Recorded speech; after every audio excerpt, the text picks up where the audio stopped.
What's going on, guys? Welcome back again. I said in my last video that I had an order coming from Hobby Link Japan and a couple of bench tools that I wanted to show off or whatever. So that's what this video is going to be. I got my order from Hobby Link Japan. These first two, I have the 4-door version of this one already. It's already in the stash. I wanted the regular cab, so I don't know if you guys have tried to price any of these here in the States from people that have them, but even with shipping, which I got a pretty good order, but if you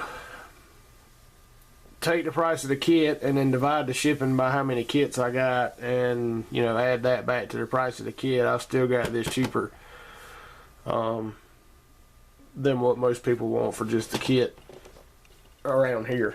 So that's one. They also have the 4Runner. I picked it up too, so now I have all three. I got the 4Runner, the regular cab, and the double cab.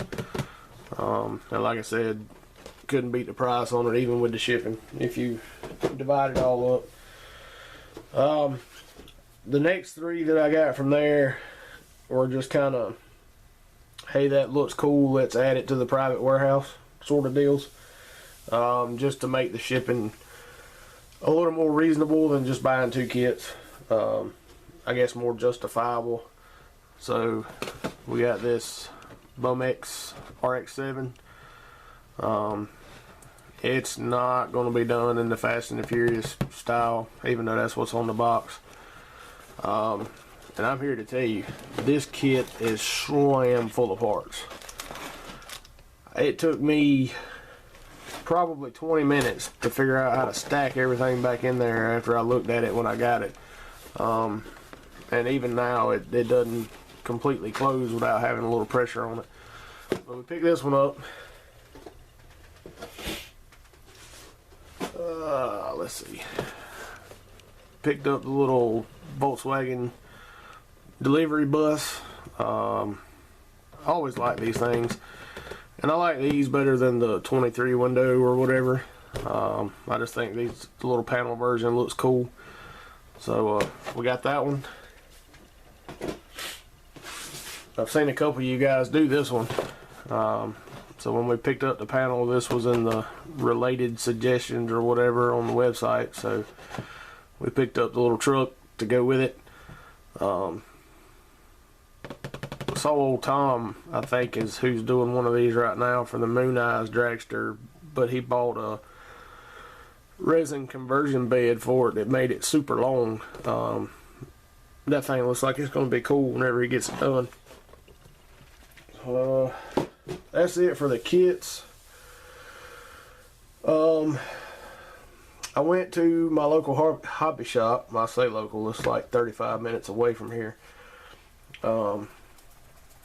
And picked up some stuff this morning. I got a whole bag of Tamiya paints. I'm gonna give these things a try. I think I got like 14 or 15 jars, different colors. So to save from going through all that, you know, everybody knows what that is. But I got a like I said, a whole dang bag full of those. Also picked up some of their paint retarder for if I want to brush some of those, help it dry a little more evenly and hopefully without brush strokes. I've already got the black panel liner. I've had it for a while, but they had these two in stock today whenever I was there, the deep brown and the orange brown, so I picked those two up. Excuse me, guys. And it turns out from comments on a video this morning back and forth, It's actually the same hobby shop that Mark Batson goes to. Also picked up a couple of different colors of All-Clad. I'm going to try to give this stuff a try. I got the chrome, of course, regular aluminum, and polished aluminum. So we're going to add those to the collection up here. I got a bottle of their black base. I know you need it with the chrome. I hadn't really looked at the instructions on the other two, but I know I have to have it for the chrome. And a bottle of their Aqua Gloss Clear. I read the chrome bottle while I was in the store, and it says if you want to seal it, this is what you should use. If that's wrong, somebody please chime in and let me know, because I had never used it before. Just picked up, those three colors to try while I was there today. Let's see. Also got some bench tools in the last week or so. Picked up one of these little Badger paint stirrers. I figured that's going to come in handy with the Tamiya bottles. Just put her down in there and stir it up. Should make a little less shaking. Speaking of shaking, and if I bump this camera, guys, I'm sorry. Picked up one of these little vortex mixers. Got this one off Amazon. I didn't buy the expensive one like I've seen some people get. So I figured I would give it a shot. I've tried it out a little bit. It seems to work pretty good. The only downside I see to it right now is my table is plastic and it's kind of loud when you turn it on this table, but I may get me a piece of rubber or something from work to put up under it to try to take away some of that.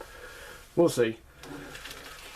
And for the last big purchase, I say big purchase, it would have been a big purchase if it wasn't on clearance. You guys probably already know I've got a couple of these Pache or Posh or however you want to call it, H airbrushes that I've used and absolutely love them. I got two of them. I got one set up for general painting, and then one set up for body color and clear. The different needles and caps and stuff. That way I don't have to swap them out. I can just grab the other gun.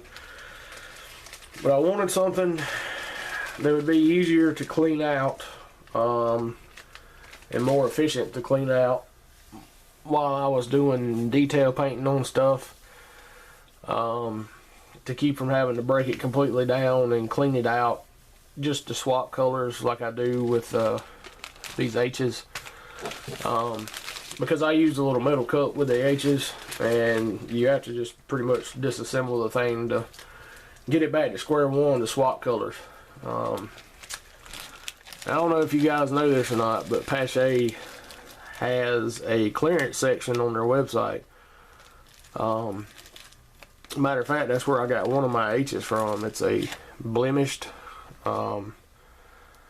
H, and it was like half price. So I was cruising around on there the other day, and they had this in their blemish section. Just a Pache Talon. I had to order a quick connect separate. I've already put it on, but whatever. So I have entered the world of double action airbrushes. I want to say this thing was like $54 on the blemished part. I have looked it over, and they say that the blemish is in the polish work on it. If it's got a blemish in it, I can't find it. Their QC must have way better eyes than what I got. It's got some fingerprints and stuff on it right now, just from where I've been handling it. The only thing that I see is, and I know the camera's not going to pick it up, but it's got eagle or a hawk or something on the side of the cup, and some of the etching in that eagle doesn't look like it etched very well. So I'm assuming maybe that's the blemished part of it. But we're gonna start playing around with this thing, and my hopes is that I can just flush this thing out in between colors, detail painting, when I'm having a paint session, and not have to break it down completely like I do this H, or my other H. Hopefully that'll make it a little easier and more efficient, hopefully. But we're gonna give her a shot, see how good she is. The only thing with this is it only came with one needle and one nozzle. I think it's a .38 is what it came with. I'd have to look to be sure, but that sounds right. But that's like the mid-range of their needle and nozzles for this Talon, so hopefully that may be the only one I need. But we're going on 11 minutes. That's plenty long enough. Appreciate y'all stopping by and watching, and we'll catch you on the next one.